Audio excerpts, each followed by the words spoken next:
예, 11시 23분 지나고 있습니다. 정말 뭐 대단한 장이라고 말할 수밖에 없는데요. 4,900을 향해서 코스피는 갑니다. 장 초반에 좀 조정을 보이는 듯 하더니만 다시 강세인데요. 시장의 주요 종목들, 섹터들 흐름 정리하고 전략 세웁니다. 메가사이클 시간입니다. 오늘은 주식투자연구소 곽영훈 대표님 오셨습니다. 어서 오십시오. 네, 고맙습니다. 네, 네. 아유, 정말 뭐 엄청난 지수 보이지만 네. 와, 좀 초반에 밀리다가 4,884입니다. 거의 4,900이고요. 네. 현대차가 주가가 또 급등하고 있는 모양새인데요. 네. 주제 첫 번째 주제 이야기하겠습니다. 오늘은요, 첫 번째 반도체 얘기 뭐 좋아도 하고 우려가 있어도 하고 계속합니다. 네. 반도체는 여전히 강세인데. 이제 관세를 둘러싼 노이즈들이 또 미국에서 조금 나오고 있습니다. 반도체에 대해서 또 네. 그리고 미국 연방 대법원의 트럼프 관세에 대한 판결도 있고요. 네. 이런 부분들은 어떻게 봐야 될까요? 네, 지금 뭐 트럼프 관세 얘기 나오면서 이제 반도체 종목의 오늘 움직임을 보면은 SK 하이닉스는 마이너스권에서 움직이다가 다시 플러스권 돌아섰어요. 요거는 제가 생각할 때는 이번 관세 이슈는 어떤 그 일부 파생 제품의 25% 관세 부과 그리고 고성능 AI 반도체의 일부에 부과한다라는 내용이기 때문에 이 관련되어서는 이제 전면적인 충격보다는 품목, 용도별, 선별 충격에 가깝다라는 거죠. 다만 우리가 염려하고 있는 것은 더 넓은 반도체 관세에 대한 가능성이 열려 있다는 측면에 대해서 긴장을 하는 것 같습니다. 따라서 그런 부분이 만약에 현실화된다면은 아무래도 현재 시점에서는 상승시마다 현금 비중을 확보해야 되는 전략을 취해야 되겠지만은 제가 보았을 때는 굳이 현재로서 현금 확보 전략보다는 우리가 5,000포인트까지 주가가 올라가고 이 부분을 견인할 수 있는 섹터의 종목들이 반도체거든요. 그렇기 때문에 제가 볼 때는 5,000포인트 넘어설 때까지는 삼성전자와 SK 하이닉스는 여전히 긍정적인 시각을 보고 보유를 하시고 조금 더 시장 상황을 보시면서 대응의 전략으로 가시면 좋겠다. 이렇게 말씀드리겠습니다. 네, 반도체와 관련된 우려들이 조금씩 뭐 관세 포함해서 나옵니다만 대세 영향을 줄 흐름이 아니라고 보셨고요. 네. 잠깐 말씀하셨지만 그러면 삼성전자와 SK 하이닉스 투탑에 관한 전략을 다시 한번 여쭤볼게요. 그러면 네. 보유, 네. 매도, 매수, 네. 그리고 삼성전자와 하이닉스 두 개를 비교하면 또 어떻습니까? 저는 이제 반도체에 투자를 한다고 하면은 지금 삼성전자와 SK 하이닉스만 투자를 하고 싶다는 생각을 갖고 해도 있거든요. 된다? 네네. 그래서 오늘 같은 날 삼성전자가 SK 하이닉스가 마이너스 포인트는 바로 매수 기회다.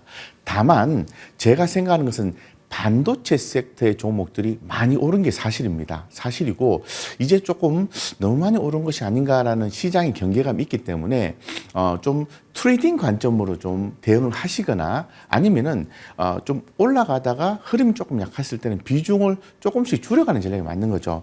그래서 결론적으로 좀 말씀을 드리면 지금은 예스 매수를 해야 된다. 신규 매수도 저는 가능하다고 생각하고 있거든요.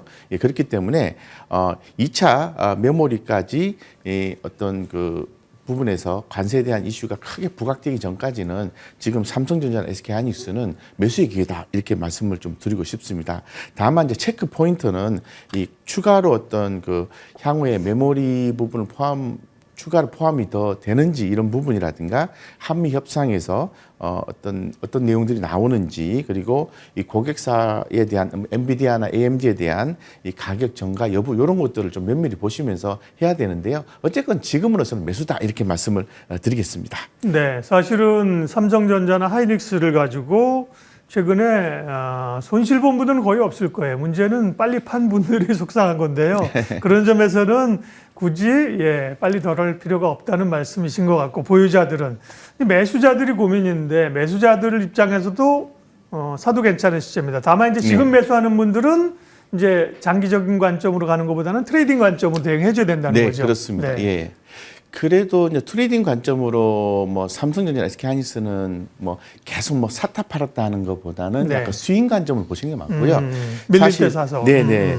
그래서 뭐 지금 현재 상황을 봤을 때는 뭐 우리 소부장 소부장 좀 생각을 해야 되지 않습니까? 예. 그래서 소부장 하면은 요거는 조금 다르게 좀 봐야 될 것 같아요. 그래서 소부장 같은 경우에는 고객사의 캐펙스 타이밍 지연이라든가 국내 중국 경쟁 심화 마진 압박 이런 것들, 이 메모리 호황이 HBM 선단 공정에 집중되어 있기 때문에 집중돼서 수혜를 입는 거기 때문에 이런 것들은 또 조금 다르게 봐야 되지 않겠나 싶습니다. 그래서 대표적으로 보면은 뭐 한미 반도체라든가 ISC라든가 솔브렌 이런 종목들 같은 경우에는 조금 더 트레이딩 관점으로 좀 더 접근을 하고 그래도 삼성과 SK하이닉스는 좀 홀딩 관점으로 정리하시는 게 마음이 편타 이렇게 말씀드리고 싶습니다. 네.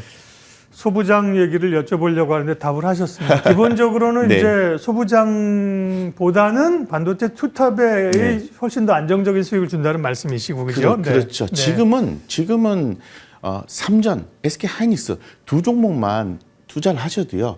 우리 개인 투자자분들이 수익을 걷어가기에는 상당히 좋고 제가 왜 그걸 강조를 하냐면은 주식은 사실 어느 정도 상단에 왔을 때는 대응의 영역이거든요. 그러면은 변동성이 상대적으로 좀 적은 종목을 선택해야 되는데 그게 바로 삼성전자와 SK하이닉스다. 다른 종목은 변동성이 클 수밖에 없다. 예, 이렇게 말씀드리겠습니다. 네, 소부장 쪽에서의 옥석 가리기 전략까지 조금 전에 말씀을 하셨고요. 반도체에 이어서 다음 주제에 넘어가겠습니다. 바이오입니다. 사실은 코스닥이 제대로 좀 탄력을 받으려고 하면 바이오가 힘을 내줘야 되는데 워낙 뭐 지금 대형주 수급이 쏠리니까요. 현대차가 뭐 10%, 11%씩 오르니까 수급이 이제 가기가 좀 어려운 건데 알테오젠이 지난 금요일 날 이제 기술 수출 기대감 이런 걸로 급등했다가 오늘 또 알테오젠 약세이거든요. 알테오젠을 예, 포함해서 바이오 전략은요. 지금 알테오젠에 대해서 많이 궁금하실 것 같아요. 네. 알테오젠은 딱 두 가지 전략입니다. 하나는 기술 이전에 대한 부분이고 하나는 코스닥에서 코스피로 이전하는 이슈가 있는 거죠. 기술 이전에 대한 LO에 대한 개념은 이제 지난주 발표를 했고 어느 정도 시장이 반영되었기 때문에 주가가 차익 실현 매물이 나오는 것이 아닌가 이렇게 생각하는데요. 그 말이 맞는 것 같습니다. 하지만은 이 추가적인 어떤 기술 이전에 대한 이슈가 좀 남아 있고 주가가 밑으로 쭉 뺄 만한 이슈는 아니죠. 단순히 어떤 긍정적인 재료가 노출됐다는 측면에서 차익 실현이 나오는 거기 때문에 저는 바로 오늘 같은 날 매수다 이렇게 좀 말씀을 드리고요. 그러면은 우리가 단기적인 이슈로 코스피 이전 상장을 개념으로 가야 되냐면 그건 아닙니다. 코스피 이전 상장은 장기적 관점에서 이 진행에 대한 절차들이 있습니다. 물론 그래서 이 코스피 이전 상장이 되면 이제 수급이 들어와주는 요인들이 있기 때문에 긍정적으로 봅니다. 그런데 어쨌건 이 알테오젠은 이렇게 한번 고개를 들었다가 눌렀을 때는 분할해서 매수해주는 전략으로서는 매우 적합하다. 실적도 좋고 기술 이전도 있고 그리고 코스피로 이전 상장 문제도 있기 때문에 주가가 밑으로 빠질 가능성은 굉장히 낮다. 따라서 그러면 상방의 가능성은 더 있다. 이렇게 해석하시면 좋을 것 같습니다. 네, 알테오젠 지난 금요일 급등, 오늘 한 3% 정도 하락입니다만 매수 관점에서 긍정적으로 보셨고요. 네. 바이오 전반적인 그 모멘텀이나 JP모건 헬스케어가 뭐 별로 영향을 못 줬지 않습니까? 네, 그러면 이제 네. 바이오주를 어떻게 봐야 되고 바이오 중에서도 어떤 섹터가 괜찮을 것인가? 지난해는 뭐 네. 비만 당뇨 쪽이 제일 강했었잖아요. 네, 네. 올해 포인트는 어떤 겁니까? 네, 일단 바이오 기업이 다른 반도체 섹터나 다른 섹터에 비해서 주가가 좋지 않은 이유는 네. 시장의 관심이 숫자에 있기 때문에 그렇습니다. 예를 들어서 이 바이오 기업들 같은 경우에는 미래의 성장성을 꿈꾸면서 이렇게 성장하는 종목인데 최근 시장에서는 실적이 나오고 데이터가 들어와야만이 수급이 모이는 시장이거든요. 근데 바이오 기업 같은 경우에는 또 연구도 해야 되고 또 여러 가지 또 이슈가 많이 있고 절차도 복잡하고 당장에 수익이 안 나는 경우가 있어서 선별적으로 기술 이전이나 숫자가 나오는 기업들은 올라가게 되는 거죠.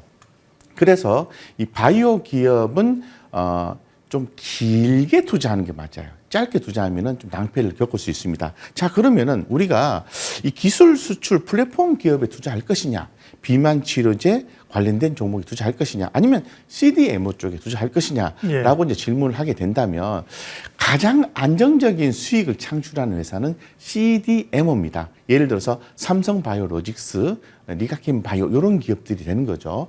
이런 기업들을 만약 100으로 본다면은 저는 한 50 정도에서 60 정도 베이스를 깔고 거기에 기술 수출 플랫폼이나 비만 치료제를 분산해서 이렇게 구성을 하는 게 맞지 않겠나 보는 거죠. 자, 굉장히 복잡하게 좀 말씀을 드렸는데요. 저한테 바이오 기업 지금 투자를 하겠냐라고 물어보면은 저는 바이오 기업보다는 트레이딩하는 입장에서 봤을 때는 삼성전자, SK 하이닉스, 현대차 뭐 이런 쪽으로만 좀 더 집중을 할 것 같아요. 다만 바이오 기업 중에서는 아까 말씀드렸던 저는 알테오제는 관심이 매우 많습니다. 이 정도 좀 참고해서 보시면 좋을 것 같습니다. 네, 좋습니다. 바이오 관한 전략과 함께 결국은 이 바이오는 종목이잖아요, 그죠? 그 가운데 네. 지금 뭘 볼 것인가인데 관심 종목까지 얘기를 해주셨고요. 다음 주제로 넘어갈게요. 다음 우주항공 방산인데요. 방산이 작년에 상반기에는 엄청나게 강했고 하반기 연말에 좀 쉬었다가 연초에 또 지금 굉장히 강한 모멘텀으로 올라오고 있잖아요. 방산주에 대한 시각, 또 방산주 탑픽은 어떤 겁니까? 네, 지정학적 어떤 내용들이 계속해서 이제 부각이 되고 있기 때문에 방산주는 당연히 주목을 해야 된다. 그래서 방산주 중에서는 뭐 현대로템이나 LIG 넥스원이라든가 이런 종목들을 기본적으로 또 봐야 되겠죠. 그래서 뭐 지금 또 뭐 우리 방산 또 관련해 가지고 또 이렇게 보면 우주항공과도 많이 연관이 있지 않습니까? 그러면 또 한국항공우주 이런 종목도 봐야 되거든요. 그래서 지금 현재 뭐 지정학적 변동성, 뭐 유럽과 그린란드의 갈등이라든가 뭐 트럼프와의 관련되어서 관세 압박 이런 내용들에 의하면은 방산주는 또 한 단계 레벨업 될 수 있다고 볼 수 있는 것 같고 우주항공주도 말씀을 좀 드릴까요? 네, 일단 방산주에 네. 보면 방산주는 계속 봐야 되는 섹터로 탑픽 종목은 한국 하나에어로스페이스, 현대로템 말씀하신 네, 하나에어로스페이스, LIG 넥스원, LIG 넥스원, 현대로템 이런 걸 보셔야 된다 이렇게 말씀드리겠습니다. 방산주 내에서 이제 대형주 말씀하셨고요. 예. 우주항공은 사실은 방산이 강할 때 우주항공은 우리는 뭐 우리 자체적으로 위성 쌓아올 때 이 정도만 반짝하다가 최근에는 이제 스페이스X 상장 기대감으로 올랐다가 또 계속 관심 있는 것 같아요. 밀리지 않고요. 예. 우주항공 쪽을 어떻게 봐야 됩니까? 일단 우주항공은 당연히 관심을 가지셔야 되고요. 이제 스페이스X는 2026년 올해 하반기에 이슈가 있습니다. 그래서 작년뿐만 아니라 재작년부터 우주항공 관련주는 스페이스X의 상장 이슈가 있기 때문에 주목해야 된다라고 말씀드렸는데 많이 올랐습니다. 하지만은 지금 더 추가적인 상승이 충분히 있다라고 말씀을 드릴 수 있을 것 같고 스페이스X의 상장 기대가 밸류에이션을 전체적으로 끌어올리는 이슈가 될 수가 있거든요. 그렇기 때문에 거기다가 또 지정학적 리스크 이런 부분들이 체크가 되면은 좋을 것 같습니다. 체크 포인트는요. 스페이스X의 IPO 진척 여부를 봐야 되겠죠. 그렇다면은 수시로 체크하실 필요가 있고요. 이 스타쉽 테스트 상업화의 속도, 위성 관련된 부분을 얘기하는 겁니다. 그리고 각국 정부의 국방 발주 확대 이런 부분을 체크하시면서 보시면 좋을 것 같은데 현재 상태로 봤을 때는 방위산업, 우주항공 이런 종목들은 계속해서 주가의 상승 모멘텀 가지고 있다 이렇게 말씀드리겠습니다. 방산과 우주항공은 대부분 사실은 주요 기업들이 함께해요. 하나에어로스페이스도 사실은 방산만 있는 게 아니라 우주항공 쪽이 있거든요. 근데 이제 방산 우주항공의 모멘텀을 가장 두 개 시너지를 강력하게 가지고 있는 게 한국항공우주잖아요. 그렇죠? 네, 그렇습니다. 네, 오늘도 그렇고 최근에 강세를 보이고 있는데요. 한국항공우주에 대한 시각은 어떠세요? 일단 한국항공우주는 이제 하단에 나와 있는 거죠. 20만 원 뚫을 수 있을까라는 질문이 들어왔는데 오늘 사실 급등한 이유는요.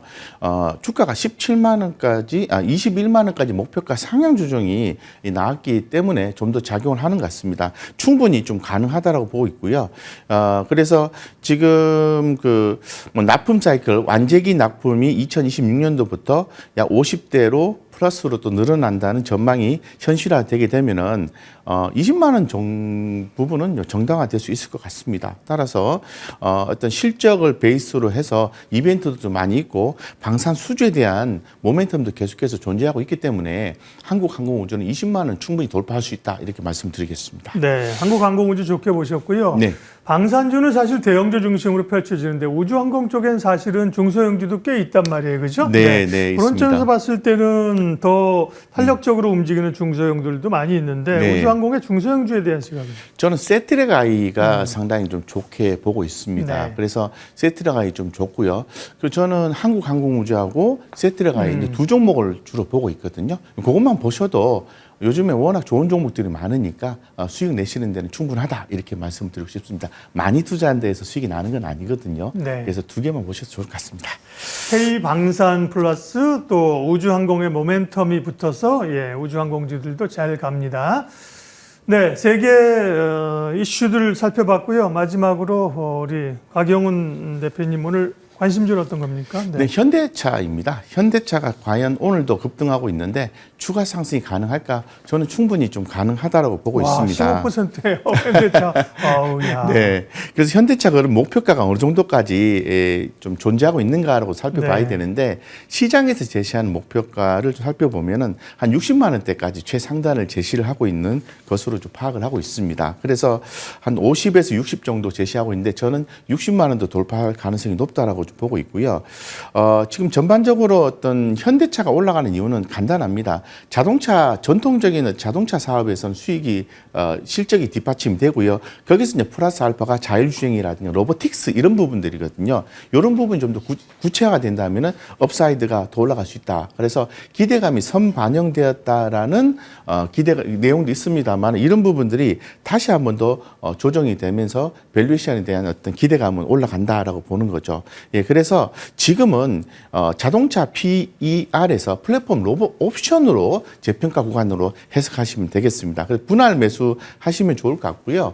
장기적으로 좀 올라갈 수 있는 상황이 되고 제가 특히나 더 주목하는 이유는 이 엔비디아, 구글 등과의 협업 이런 부분도 내용이 좀 나와 있거든요. 그래서 뭐 단순한 뭐 MOU가 아니라는 걸로 해석이 되고 있기 때문에 네. 현대차의 추가 상승 충분히 가능하다. 이렇게 개인적으로 좀 판단하고 있습니다. 목표가를 60만 원까지로 제시하면서 현대차 매수 의견 주셨는데 오늘 같은 경우 현대차가 뭐 개별 종목처럼 너무 오르니까 네. 현대차도 좋지만 현대차의 밸류 체인들 오늘 상대적으로 상승폭이 좀 크지 않은 그런 기업들을 좀 노리는 건 어때요? 저는 그것도 괜찮은데 저는 밸류 체인을 보는 것보다는요. 현대차 그룹의 지배 구조 이슈라든가 이런 어떤 자본 이슈에 대한 생각을 좀 많이 앞으로 나올 거라고 보고 있기 때문에 현대모비스를 보시면 되고 현대차가 많이 올랐다고 해서 네. 조금 사셨는데 빠지면 더 사는 전략이 필요한 거죠. 쉽게 예. 말해서 분할 매수 전략하고 현대모비스도 함께 보시고 그 밖에 밸류 체인을 보는 것은 수급적으로는 그쪽으로 갈 여력이 좀 덜하지 않겠나, 좀 적지 않겠나 이렇게 판단하고 있습니다. 네. 네, 주도주 대표 종목만 하시면 좋을 것 같습니다. 현대차 그룹주를 보게 되면 메인은 현대차다, 그죠? 네. 그렇습니다. 그쪽을 네. 공략하는 게 좋다는 말씀이시고 하나 더 얘기한다면 현대모비스가 네. 그 수혜들을 네. 누릴 수 있다는 말씀까지 네, 하셨어요. 예, 오늘 메가사이클 시장 전략 관심주 주식투자연구소 곽영훈 대표님 함께했습니다. 고맙습니다. 네.